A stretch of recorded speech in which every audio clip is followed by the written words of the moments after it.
በምንኖርበት ዓለም ሁሉም ተናጋሪ፣ ተደማጭ ግን ጥቂት ነው። እስኪ ስንቶቻችሁ ናችሁ በሰው ምላስ የቆሰላችሁት? እውነት እናንተ ጋር ሆኖ መናገር ባለመቻላቸው ብቻ ውስጣችሁ እያረረ በለቅሶና በዝምታ የተቀመጣችሁት?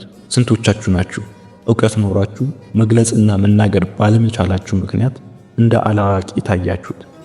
ምን ያህሎቻችሁ ናችሁ ለማይሰማ ሕዝብ ምን አስወራኝ ብላችሁ የተዋችሁት? ነገር ግን ሁላችንም እዚህ ጋር አንድ ነገር ይቀረናል፣ የንግግር ክህሎት። ያ የመናገር ብቃት ሲመጣ ሰዎች በቀላሉ ይሰሙናል። ሰዎች ስንናገር ዝም ማለትና ማዳመጥ፣ መረዳት ይጀምራሉ።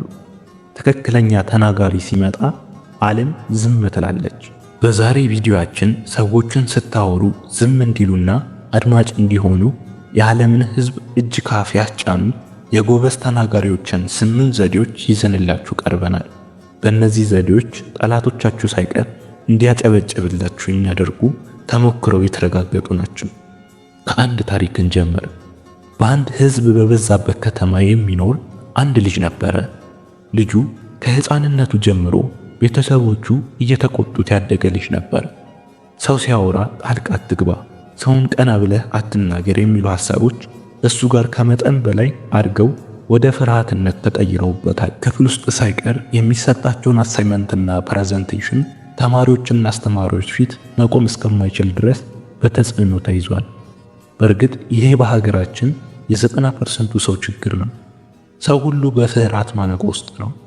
ይሄ ልጅም ከነዛ በማነቆ ከተያዙት ውስጥ አንዱ ነው። ክፍል ውስጥ ከደረጃ ከ1 እስከ 3 መውጣት የሚችል ሰው በፍርሃቱ ምክንያት ውጤቱ ከዛ በታች እንዲሆን አድርጎታል። ያም ልጅ አድጎ ወደ ዩኒቨርሲቲ ገባ። እዛ ሲገባም አንዲት ቆንጆ ልጅ ተመለከተ። እንዳያትም በውበቷ ተለከፈ። እሷን ባየ ሰዓት ፍርሃትና ግራ መጋባት አይነት ስሜት ውስጥ ይገባና ራሱን ከቁጥጥር ውጭ እየሆነ ያገኘዋል። እሷን ሳይም ፈዞ መደንገጡ በራሱ ሆኖበት ስለማያውቅ ግራ ገባው። ትምህርቱን መማር አቃተው። መጽሐፍ ሲገልጽ እሷ ብቻ ትታየው ጀመር። ማታም ቀንም እየታየች እንቅልፉን ኑሮውን እነሳችው። ጓደኞቹ ምን ሆንክ ሲሉት ምንም አልሆንኩም ትንሽ አሞኝ ይላቸዋል። አንዱ ጓደኛው ግን ከሁኔታው አወቀበት። አትፍራ ሂድ አናግራት አለው። ልጁ በጣም ደነገጠ። ስለምንድን ነው የምታወራው? እኔ አልወዳትም አለው። ጓደኛውም የዚህን ሰዓት ሳቃለና ብዙ ነገር መከረው። ሌላ ሰው ሳይወስድብህ አናግራት አለው። እሱንም እሷንም ቦታ አመቻችቶ ጓደኛው አገናኛቸው። እሷም አይናፋር ብትሆንም ተዋወቁ። ከጊዜ ወደ ጊዜ ግን እሷ ልጁን ልትወደው አልቻለችም። ይልቅ ለጓደኛው የተለየ ስሜት ነበር። ይሄን ልጅ ግን ልትወደው ከበዳት። ጓደኛው ሲመጣ መሳቅ፣ መጫወት ትጀምራለች። ከጓደኛው ጋር ሰዎች ማውራትና መነጋገር፣ እሱንም መስማት ይወዳሉ። ልጁም እንደሚወዳት በትክክል ሳያሳያት፣ በትክክል ሳያናግራት ከተመረቁ ከ5 ዓመት በኋላ ጓደኛውን እንዳገባች ሰማ። በጣም ተናዶ አለቀሰ። መሞትም ፈለገ። ቤቱን ዘግቶ ምግብ ሳይበላ 3 ቀን ቆየ። የዚህ ሰዓት ቤተሰቡ ደነገጠ። ይጮሃል፣ አይበላም፣ በር ቆልፏል። የዚህን ሰዓት ቤተሰቡ መታከም እንዳለበት ወሰነ። በር ሰብረውም ገብተው የአእምሮ ሆስፒታል ወሰዱት። ዶክተሩም ብዙ ነገርን ተመልክቶ ቀላል እንደሆነ ተመልክቶ አንድ ሳይካትሪስት አገናኘው። ልጁን ከብዙ ሳምንት በኋላ ቀለል ብሎ ስለነበረ ሳይካትሪስቱም ያንተ ችግር መናገር አለመቻል ነው። በትክክል ሐሳቡን መግለጽ የማይችል ሰው በራሱ ኮንፊደንስ የለውም። ሰውም ምን ሊል እንደፈለገ ሊረዳው አይችልም። መናገር መቻል በማይተመን ገንዘብ ራስን የመሸጫ ዘዴ ነው። ራስን መሸጥ ማለት የምትፈልገውን ማሳካት ማለት ነው። ራትህ ከየት እንደጀመረ ታውቃለህ አለው ሳይካትሪስቱ። ወጣቱን አላውቅም፣ ስወለድ ጀምሮ እንደዚህ ነኝ አለው። አይደለም፣ ቤተሰቦቻችን ሲያሳድጉን ነው ያ የተፈጠረው። ሳይካትሪስቱ ከልጁ ስሜት በመነሳት እኔም እንዳንተ ነበርኩኝ፣ ወደ ኋላ ሂጄ ስመለከት ታሪኬ ቤተሰቤ እንደሆነ ደረስኩበት አለው። ልጁም ከትንሽ ዝምታ በኋላ ቤተሰቦቼ የሌለ ጎረቤትና ዘመድ ልጆችን አክብረው እና የሚያወሩትን እያደነቁ እኔ ሳውራ ግን ጣልቃ ገባ፣ ዝም በል፣ እንደ ሌሎች ልጆች የሆነ እንክብካቤ አይሰጡኝም። በትንሽ ነገር ይደበድቡኝና ይገርፉኝም ጀመር። ፈሪ ነው የኔ ልጅ እያሉ የሌላውን ሰው ልጅ ከኔ ያነሰ እንደሆነ እያወቅኩኝ ሁላ ለሌላው ልጅ ሞራል ሲቆሙ እስካሁን ያምኛል፣ ያናደኛል። ጠላታቸው እንደሆንኩ ያህል ይሰማኛል አለው።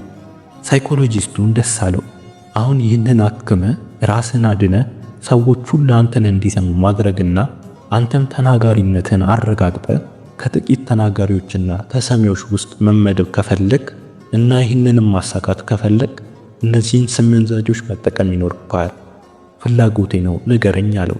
ዶክተሩ በደንብ አድምጠኝ። የመጀመሪያው ይቅርታን ተለማመድ አለው።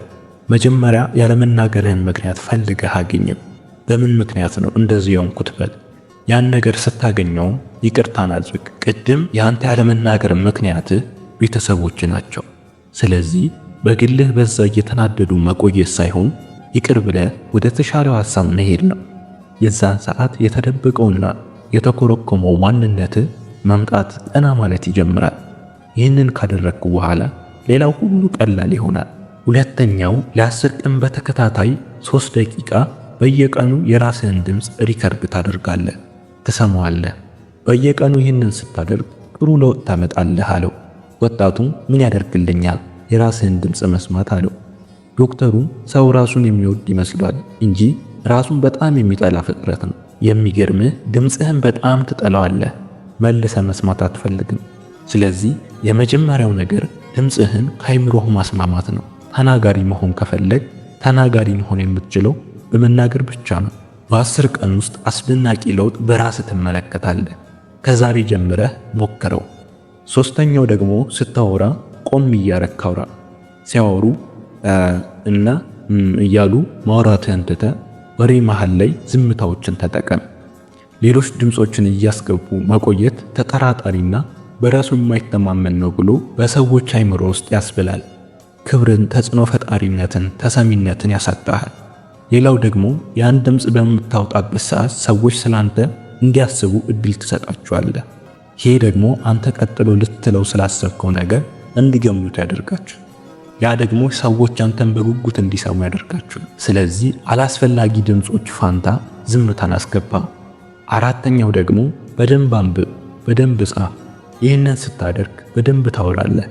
ይህንን ስታደርግ ቃሎች በየቀኑ ተጽዕኖ ፈጣሪና አሳማኝ ይሆናሉ። የትኛዋም ሴት በእጅ ታደርጋለህ። ያለፈው ታሪክ ያን ያስተምራል። የምትሰማው ደግሞ ጥሩ ቃላት ያላቸው ሰዎች ይሁን። አምስተኛው አይምሮ በጥቅሶችና አባባሎች እንዲያስቡ አድርገው። የዛኔ ዓለም ያንተን አባባሎች ትቀባበሏለች። ለምሳሌ ታዋቂዎች የሚናገሩት ጥቅሶች በደንብ አንብብ። ተረትና ምሳሌዎችን፣ በሃይማኖታዊ ጥሩ አባባሎችን ሸምድ። አንድ ቀን አወራርህ በዛ ደረጃ አድጎ ታገኘዋለህ። ስድስተኛ የአፍና የአይምሮ ግንኙነትን አዳብር። አንዳንድ ሰው በአይምሮ እጅግ ገራሚ ነገሮች ያስብና ለማውራት ግን ይቸገራል። ይህ ችግር ካለብህ ደግሞ ደካማ የአፍና አይምሮ ግንኙነት አለህ ማለት ነው። ይህንን ለማዳበር ከፈለክ ደግሞ እንደ ሁለተኛው ዘዴ መጠቀም ይኖርብሃል። የሆኑ ቃላት ትመርጥና በመረጥከው ቃላት ላይ የሆነ ነገር ማውራት ተለማመድ። ድምፅህን ወይም ቪዲዮ ራስን ቅረጽ። ይህን ከ1 እስከ 2 ደቂቃ ተለማመደው። በእርግጥ የመጀመሪያዎቹ ቀናት ላይ አስቸግሮ ልታዩ ትችላለህ። በጊዜ ሂደት ላይ ግን በጣም ገራሚ ንግግሮች ካንተ ሲወጡ ትመለከታለህ። ሰባተኛው ደግሞ ትንፋሽ አወጣጥህና የሰውነት እንቅስቃሴን ተመልከት። የሰውነት እንቅስቃሴ ከአፍ ከሚወጣው መልእክት በላይ ተጽዕኖ አለው። የድምፅ አወጣጥ ደግሞ ለቦታው የሚመጥን ይሁን። የማይሆኑ መወራጨቶች ባላስፈላጊ ቦታ አታውጣ። የመጨረሻውና 8ኛው ደግሞ ድምፅህን በሚያምር ቅላጼ የማውጣት ልምምድ አለ። እስኪ በደንብ የሚናገሩ ሰዎችን ተመልከት። የሆነ የሚዘፍኑ ወይም ግጥም የሚገጥሙ ይመስላሉ። ያን በራስህ ተፈጥሯዊ ሁኔታ እርግጠኝነቱን አምጣው። ሰው ይህንን ካደረክ እጁን ይሰጣል። እዚህ ድረስ ከተከታተላችሁ አንድ ቦነስ ልጨምርላችሁ። ወንድ ከሆንክ የወንድ፣ ሴት ከሆነች የሴት ድምፅ ማውጣት አለባት። አንድ ሰው ወንድ ነው ብለህ ጠብቀህ የሴት ድምፅ ቢያወጣ ተቀባይነቱን ያጣል። ስለዚህ ድምፅን የሚያወፍሩ ለሴት ድምፅን የሚያገጥሙ የድምፅ ስፖርቶችን ፈልጉ፣ ለመስራትም ሞክሩ። ይስተካከላል። የቻናላችን ተከታታዮች ቪዲዮ እንደጠቀማችሁ ሁሉነት አለ።